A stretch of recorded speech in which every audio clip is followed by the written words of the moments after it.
Doctor साहब, चीनी का मामला है, अब कोई भी हुकूमत हो, किसी भी तरह की हुकूमत हो, एक ही गिरदान हम सुनते हैं बार बार कि चीनी भेज दी बाहर, फिर चीनी मंगवा ली, फिर चीनी भेज दी, गन्ने की प्राइस दे दी, काश्तकार जो है वो एहतजाज कर रहे। सर, इस सारे मामले से जान छूटेगी कैसे? जी देखिए, दो हमारी कमोडिटीज थी, फूड कमोडिटीज, जिनमें गवर्नमेंट की इंटरवेंशन किसी सूरत में होती थी और उनका हमेशा से बहरान आता रहा। एक तो आटा, जिस पे गंदम की स्पॉट प्राइस थी, जो कि एक अच्छा इकदाम था, लेकिन बड़े भोंडे तरीके से उठाया गया, अब्रप्टली उसको खत्म कर दिया गया पिछले साल। लेकिन वो उसमें भी आप देखें कि हमेशा आटे का बहरान आता रहा है। कभी शार्ट हो गया, कभी कीमत बढ़ गई, कभी गंदम नहीं मिल रही। इसी तरीके से चीनी में चूंकि शुगर केन या कमाद जो है उसका रेट हुकूमत की तरफ से रेगुलेट किया जाता है, जो क्रशिंग सीजन है हुकूमत उसको मॉनिटर करती है, तो उसमें आप देखें कि हमेशा से बहरान जो है वो आता रहा है। और ये अगर पिछले साल हम देखें, बिल्कुल इसी महीने में, अगस्त के महीने में, तो उस वक्त हमें बताया गया था कि चीनी जो है वो सरप्लस है, इसको एक्सपोर्ट करना चाहिए। और ये यकीन दहानी कराई गई थी शुगर मिल्स की जानिब से कि एक्सपोर्ट करने से किसी किस्म का कोई ना तो कीमतों में इजाफा होगा, ना उसकी शॉर्टेज होगी। और हुकूमत ने कोई $500 बिलियन जो है उस एक्सपोर्ट प्रोसीड से कमा भी लिए।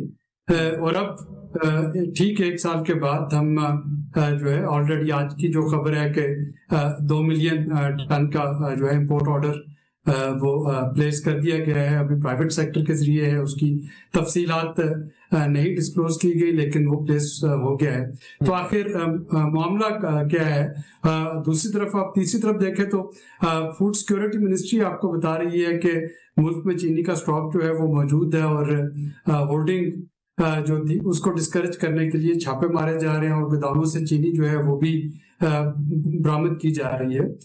मेरा ख्याल में इसका जो एक रूट कॉज है वो ये है कि इस वक्त पाकिस्तान की या कोई भी किसी भी सूबाई हुकूमत की कोई ऐसी एजेंसी या अथॉरिटी नहीं यहाँ पे शुगर मिल पाबंद हो कि वो बता सके कि उसने चीनी बनाने के बाद किन लार्ज जो स्टॉकिस्ट हैं या डीलर्स हैं या बायर्स हैं जिनको कि उसमें वो सेल की है। आटे की तो जो थी वो डीएफसी, डिस्ट्रिक्ट फूड कंट्रोलर के पास इख्तियार होता है कि हर फ्लोर मिल उसको बताती है कि उसमें कितनी गंदम जो है वो पीसी और उससे कितना आटा बना, और वो आटा जो है किस किस स्टॉकिस्ट के पास जो है जिले में वो गया। चीनी में ऐसा कोई मैकेनिज्म नहीं है। केन कमिश्नर होता है प्रोविंस में, लेकिन केन कमिश्नर के पास ये इख्तियार तो है कि वो जान सके कि शुगर मिल ने कितना गन्ना खरीदा, लेकिन और उससे टोटल कितनी चीनी जो है वो बनाई गई, लेकिन ये उसके पास इख्तियार नहीं कि वो चीनी जो है वो किसको बेची गई। इसी तरीके से अगर आप नंबर देखते हैं तो एफपीआर का एक अपना नंबर होता है कि कितनी चीनी पैदा हुई, चूंकि उस पर एक्साइज ड्यूटी लगती है।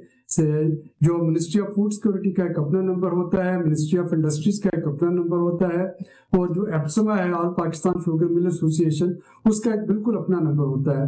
तो जिस कमोडिटी का आपको पता नहीं कि वो कितनी पैदा हुई, जिसमें 3 वफाकी मिनिस्ट्रीज इन्वॉल्व हो, तब भी आपको पता ना चल रहा हो, track and trace mechanism. Doctor साहब ये तो फिर नाअहली है ना, हुकूमत की नाअहली है कि आप सब कुछ करें, आप ट्रैक एंड ट्रेस सिस्टम भी बनाएं, सब कुछ कर लें आप, लेकिन आपके पास फिगर्स कोई ना हो, हर चीज का हर किसी का अलग अलग फिगर। और फिर जो आप कह रहे हैं कि 2 कमोडिटीज है कि जिसको गवर्नमेंट कंट्रोल करती है, तो सर इन दोनों कंट्रोल कमोडिटीज की ये हालत है, इसका मतलब गवर्नमेंट की कैपेबिलिटीज का कहीं इशू है?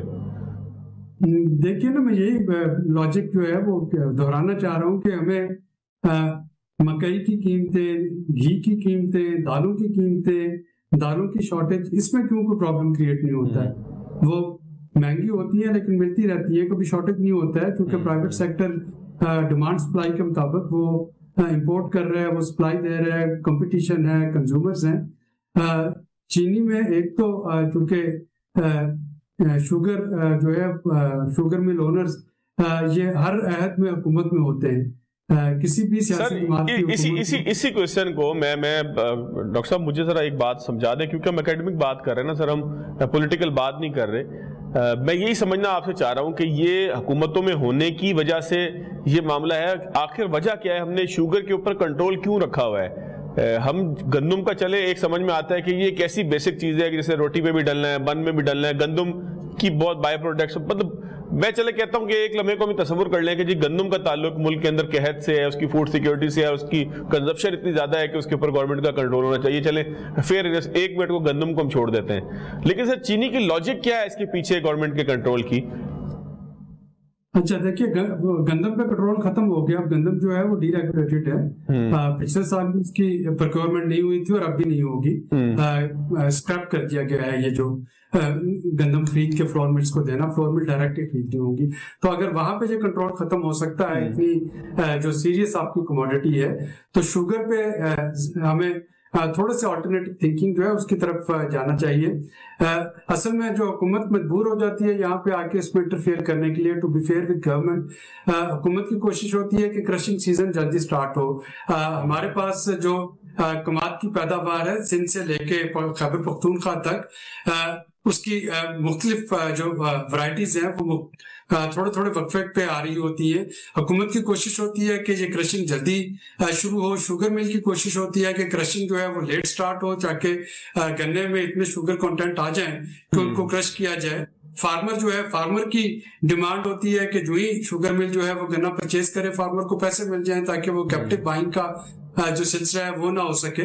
तो ये कुछ फैक्टर्स है जिनको कि यकीनन गवर्नेंस से बेहतर बनाया जा सकता है। मेरा ख्याल है कि शुगर एक और सेक्टर है जिसको क्या हमें डीरेगुलेट करना पड़ेगा, ताकि ये कंपटीशन जो है वो आए मार्केट में। और सर ये जो बेसिक असूल है सर, ये तो बेसिक असूल है, ये तो आईने पाकिस्तान का दिया हुआ तहफ़्फ़ुज़ है जो हर फर्द को हर कारोबार के लिए मिलना चाहिए। इसमें गन्ने के काश्तकार को के खास अगर आप रियायत दें तो भी एक सवाल है कि ये डिस्क्रिमिनेशन है, लेकिन ये तो हर कारोबार में होना चाहिए कि हुकूमत ऐसे रूल्स और ऐसे लॉज बनाए कि किसी के कारोबार के अंदर कोई जो है वो सिंडिकेट बनाकर हमलावर ना हो। तो सर ये रूल्स तो सबके लिए होने चाहिए ना। देखिए, मैं तो इससे एक स्टेप आगे जाता हूँ। आप भले इस पे रेगुलेट करते रहें और इंटरफेरेंस करते रहें, जो हमारे बुनियादी लॉज हैं एंटी होर्डिंग और जो ब्लैक मार्केटिंग के खिलाफ, उनको एक्टिव करना चाहिए। होर्डिंग की इजाजत किसी सूरत में नहीं होनी चाहिए।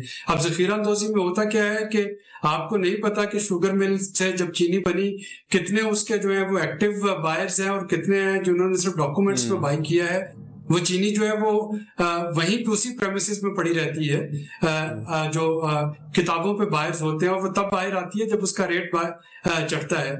अगर ये होर्डिंग वाला सिलसिला खत्म हो जाए, जैसा कि मैंने कहा कि शुगर मिल को पाबंद बनाया जाए कि वो बताएं कि उन्होंने जो चीनी बनाई उनके लार्ज जो स्टॉकिस्ट या लार्ज जो बायर्स हैं वो कौन है, तो ऑटोमेटिकली वहां से आपको पूरी चेन मिल जाएगी कि अच्छा जी फलां जो थे कारपोरेशन, उन्होंने इतने 1000 टन चीनी खरीदी और अब ये यहाँ पे है, कराची में है, तो आपका कराची का शॉर्टेज नहीं आना चाहिए। आप पर डे की उसकी निकाल लेते हैं खपत और आपको पता चल जाना चाहिए कि अच्छा ये XYZ के पास इतने 1000 टन है, लाहौर में इतनी पड़ी है, शफीपुरा में इतनी पड़ी है, मुल्तान में इतनी है, कोयटा में इतनी है।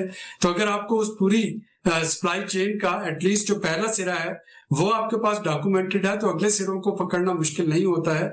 लेकिन हम पहला सिरा चूंकि नहीं पकड़ पाते हैं, तो जाहिर है कि अगले सिरे जो है वो फिर उलझते रहते हैं और इस तरह का बहरान पैदा होता है। अच्छा डॉक्टर साहब, अब चीनी का तो मामला आ गया, लेकिन एक बड़ा अहम मामला है कि मैंने बहुत सारे लोगों से बात की जो मुख्तलिफ आपके इकोनॉमिस्ट हैं, और इसके साथ साथ ख़ास तौर पे इकोनॉमिस्ट को चलें वो तो ख़ास तौर से सोचते हैं, ज़्यादातर जो कपड़े के जिन्होंने टेक्सटाइल सेक्टर के अंदर काम करना है वो कहते हैं कि जी 6% तक शरह सूद को लाया जाए।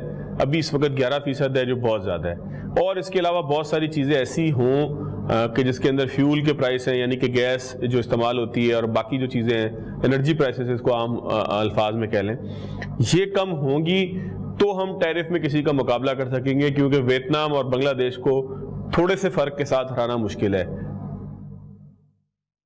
जी, इसको दो हिस्सों में हमें देखना पड़ेगा। पहला तो है शरह सूद में कमी। शरह सूद बढ़ाई क्यों जाती है? वो बढ़ाई जाती है आपकी महंगाई में जो इजाफे की रफ्तार है उसको कम करने के लिए, और दूसरा वो बढ़ाई जाती है आपके रुपए की कदर को मुस्तहकम करने के लिए, ताकि लोग जो है वो अपनी सेविंग बैंक्स में रखें